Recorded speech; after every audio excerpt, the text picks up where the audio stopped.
Marilah berdoa dalam nama Bapa dan Putra dan Roh Kudus. Amin.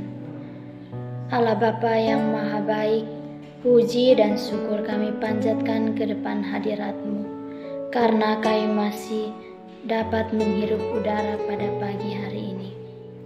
Ya Bapa, sebentar lagi kami akan membaca dan merenungkan firman-Mu. Kiranya Dikau menuntun dan melindungi kami, agar kami dapat membaca dan merenungkannya dengan baik. Demi Yesus Kristus Tuhan dan pengantara kami. Amin. Inilah Injil Yesus Kristus menurut Matius. Dimuliakanlah Tuhan. Pengakuan Petrus. Setelah Yesus tiba di daerah Kaisarea Filipi, Ia bertanya kepada murid-muridnya, kata orang, "Siapakah anak manusia itu?"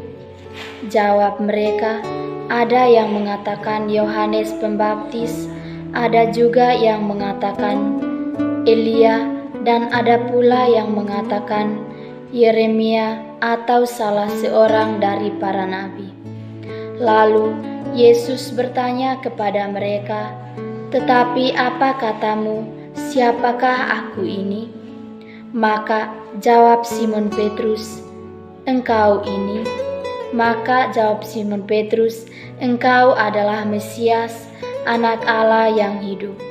Kata Yesus kepadanya, "Berbahagialah engkau Simon bin Yunus, sebab bukan manusia yang menyatakan itu kepadamu, melainkan Bapa-Ku yang di surga.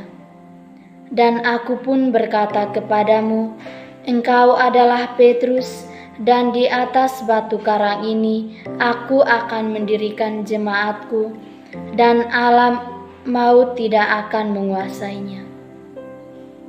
Kepadamu akan Kuberikan kunci kerajaan surga.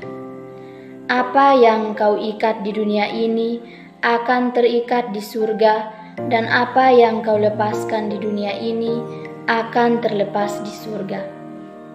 Demikianlah sabda Tuhan, terpujilah Kristus. Bapak, Ibu, saudara-saudari yang terkasih dalam Kristus Tuhan. Injil hari ini mengatakan bahwa banyak orang yang ingin menjadi nomor satu. Mereka ingin menjadi pemimpin dan menduduki takhta kekuasaan tertinggi. Mereka juga ingin menjadi tuan, bukan menjadi hamba. Mereka ingin dilayani, bukan melayani. Karena itu, tidaklah heran bila hingga zaman ini banyak orang yang saling berebut takhta kekuasaan. Lalu, siapakah orang nomor satu menurut Yesus? Mereka adalah orang yang menjadi besar dengan cara menjadi kecil. Orang yang mau menjadi terkemuka dengan cara mau melayani sesamanya. Hari ini, gereja merayakan pesta takhta Santo Petrus. Gereja merayakan masa kepemimpinan Rasul Petrus. Apa yang membedakan antara takhta yang diduduki oleh Rasul Petrus dan takhta yang banyak diperebutkan oleh banyak orang pada zaman ini? Perbedaannya ialah Petrus memperoleh takhta kepemimpinan sebagai anugerah pemberian Tuhan semata. Tuhan memberikan itu karena pengakuan imannya kepada Yesus bahwa Dia adalah Mesias, Anak Allah yang hidup.